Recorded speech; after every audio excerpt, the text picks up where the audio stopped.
to say Kevin Stefanski can't coach great players and he should be coaching instead on the NFL level, he should be coaching D3, which I believe that's what the kid, little league. No, I don't think it's little league. I think it's high school. I'm not, I'm pretty sure that's what it is, but I could be wrong.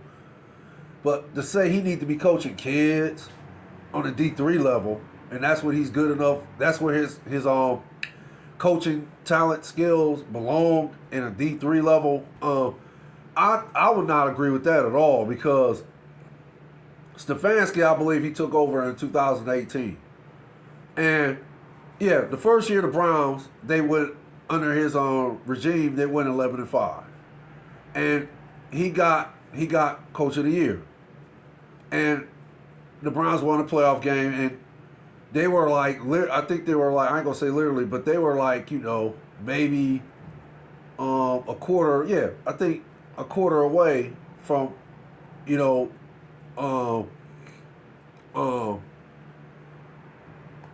achieving a spot to play in the AFC champion divisional, AFC divisional championship game, and of course you win that, you'll be able to qualify to play in the Super Bowl.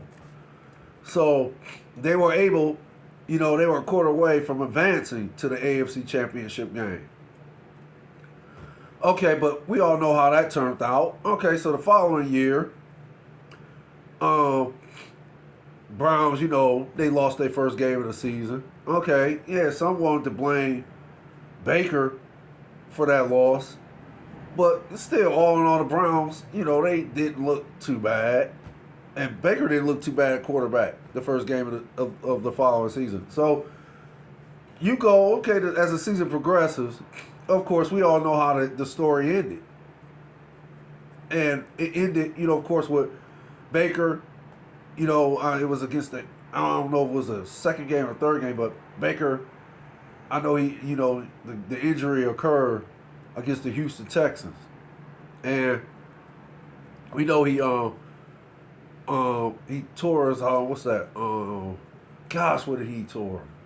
He tore, I believe it was his shoulder. It wasn't his throwing shoulder. It was his right shoulder, I believe. I want to say the rotator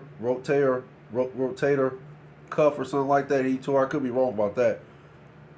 And he fractured his collarbone as well. So, again, we all know how Baker played the rest of the way, and we all know how the season ended. It ended with, the Browns not making the playoffs. But, the blame was put on Baker Mayfield because of his, poor quarterback play.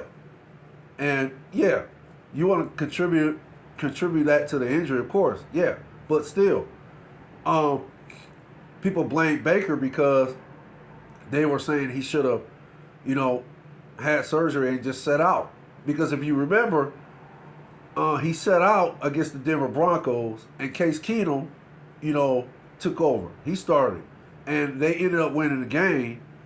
So, and then there was talk about Case Keenum might be the Browns' replacement. He might be the starter, the rest of the season. So, and again, I could be wrong about this too, but Baker, I guess, caught wind in this and, was like, okay, contract year. Oh man, if I don't diffuse this now, this could be an issue for me, trying to achieve another contract, trying to, play for a contract, which, Baker wanted to, be in the elite tier quarterbacks who get paid, I believe, $40 million a year. Could be wrong about that too. But again, Baker comes back, and again, we know how the season ended. It ended horribly for the Browns. And again, the blame was on the quarterback, Baker Mayfield. Everybody put the blame on Baker. And rightfully so. Baker played horrible. He played atrocious. His game, his decision making, his inaccurate throws, and just constantly running, I believe, to the left side of the field, or could it be the right? I think it was I want to say he constantly always ran to the left side of the field, and he was getting sacked numerous. I think he had ended the season with a high career high in sacks or something like that too. Can't I don't again I will have to do my homework. I'm just pretty much trying to remember the season as much as I can. So yeah, like I said, he was just he was just inefficient as a quarterback that year. And again, the blame was put on Baker. Did nobody was trying to say Stefanski should be fired or nothing. Nobody was calling for his job then, and rightfully so. You can't call for his job, and it's clearly not his fault. I mean, the man, is drawing up these plays, and like the old saying goes, I'm drawing up the plays. If I don't have the players that can execute these plays, you can't blame me. You got to get me some players that can execute these plays I'm drawing up. So now we're here, and I think this Sunday will be the last game of the season for the Browns. And for me, I don't even know why this is such, why, some of these analysts in Cleveland is trying to make this a big game. I understand it's a big game for the Steelers because if I'm not mistaken, if the Steelers win and then they get some help from New England and Miami, I mean, if they get help from other teams that's playing against New England and Miami, and those teams beat New England and Miami, then the Steelers will be in. They'll qualify for the playoffs. So I don't see how this is a big game for the Browns because, okay, the damage has been done. The season is over. It's been over. It's been over since they lost against the Saints. I get fans, was hoping for, some type of, the Browns, because Watson comes back. And I know the analysts for Cleveland, the fans of Cleveland were hoping that, Deshaun Watson does the impossible, and they go on this, this winning streak where they just win. They went out, and now they got a chance, to get in the playoffs themselves. Okay, but again, the season for me was lost when they lost the second game of the season to the Jets, and how the defense gave up. I want to say 14 points. They gave up 14 points in less than 2 minutes in the game, and it was like, it was almost like Scythical. It was almost like on that level where it's like it kept reoccurring, or like it was rapid. It was just like it was unbelievable. It was just, I could find so many words to describe how the Browns lost that second game of the season. But one thing that game told me was, oh, the Browns ain't right. The Browns ain't trying to do nothing. They're not going to do nothing. Not with that defense. They're not. No, that defense is terrible. That defense is atrocious.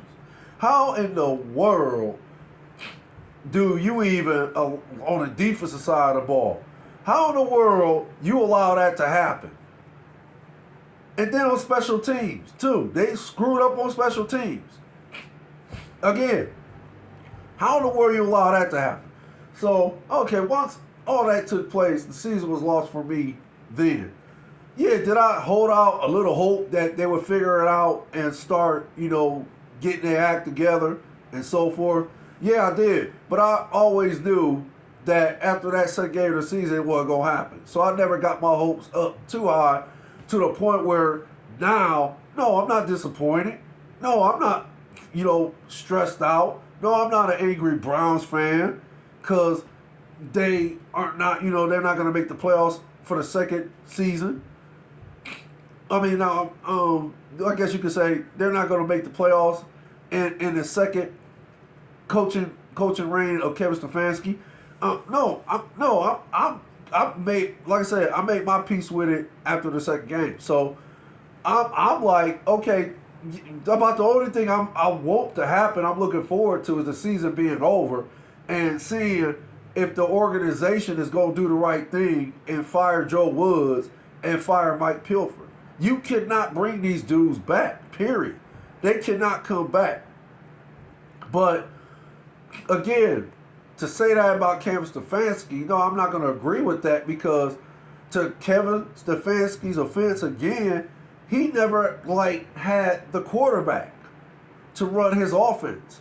You have to give him at least that benefit of the doubt and see what he do next year, because he has a quarterback now in Deshaun Watson. So let's see what happens next year. Let's see if him and Deshaun Watson can, get some type of, chemistry together. Let's see if they can, build some type of structure between them two, where, they can communicate with each other on the offensive side of the ball. And, let's see if Kevin Stefanski can draw, enough plays to where, Deshaun Watson can operate on the Deshaun Watson level that, most people know, or if not all people know what Deshaun Watson is capable of as far as his skill set. And his skill set is extraordinary. He's elite. He's one of the top quarterbacks in the game. He definitely was the top. He definitely was the top three before all that drama happened with him. But yeah, he's still an elite quarterback. So let's see what Stefanski do with him next year.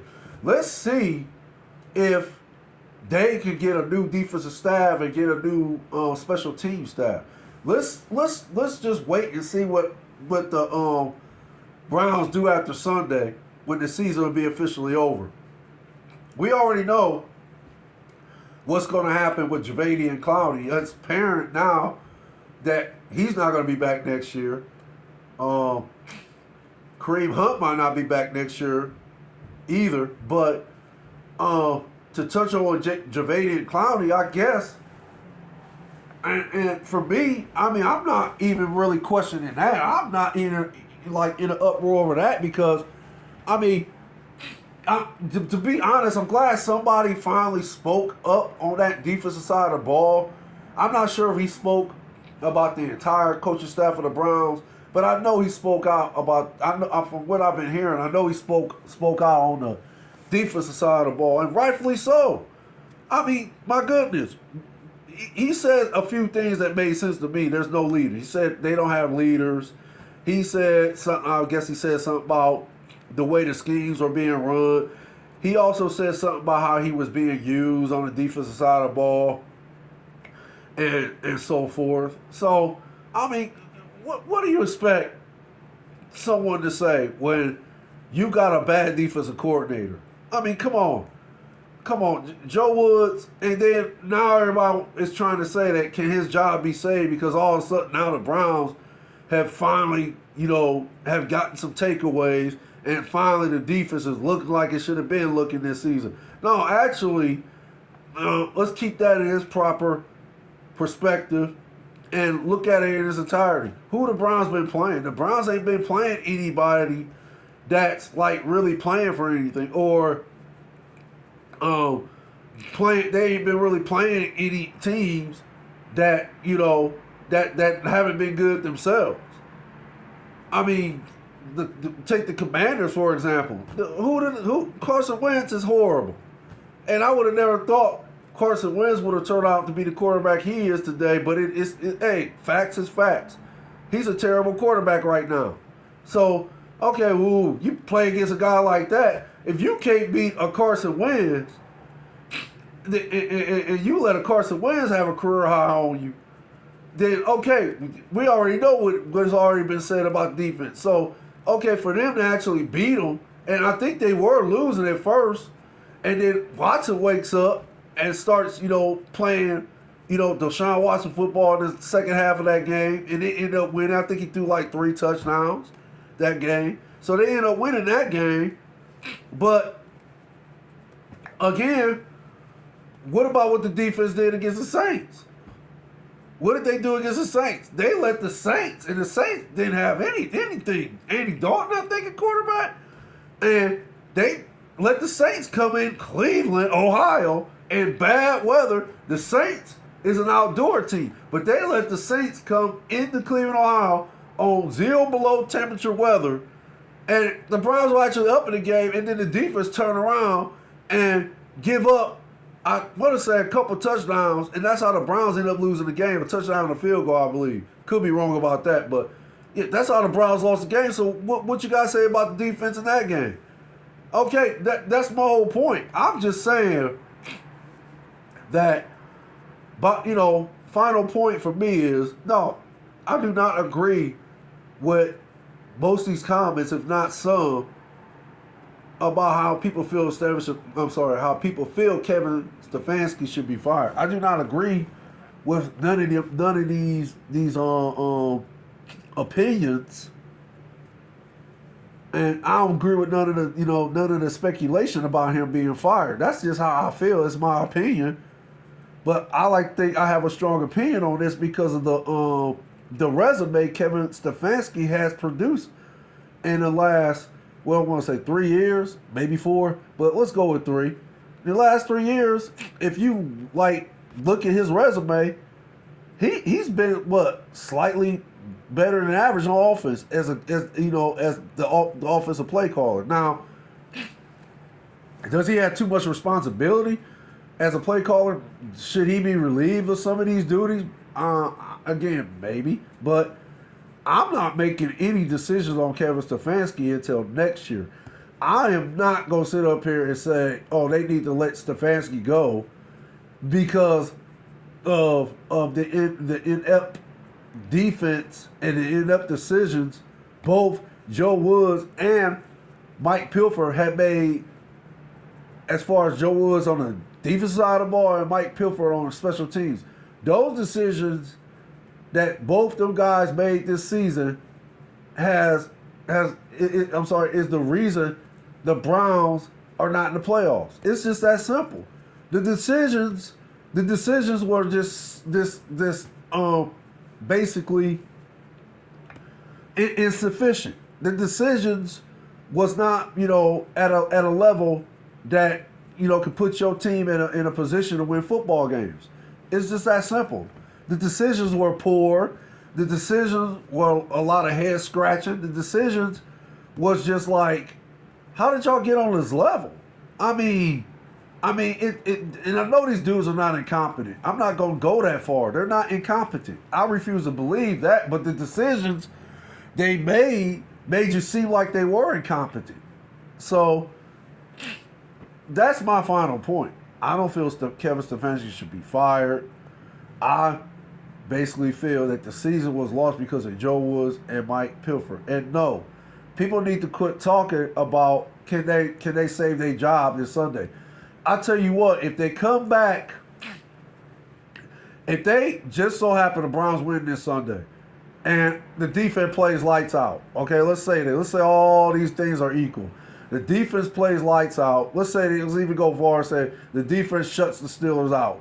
And special teams makes a couple big plays, right? And then puts the Browns in position to score a couple touchdowns. Okay, let's say all these things happen. All these things are equal. Okay, I'll tell you what.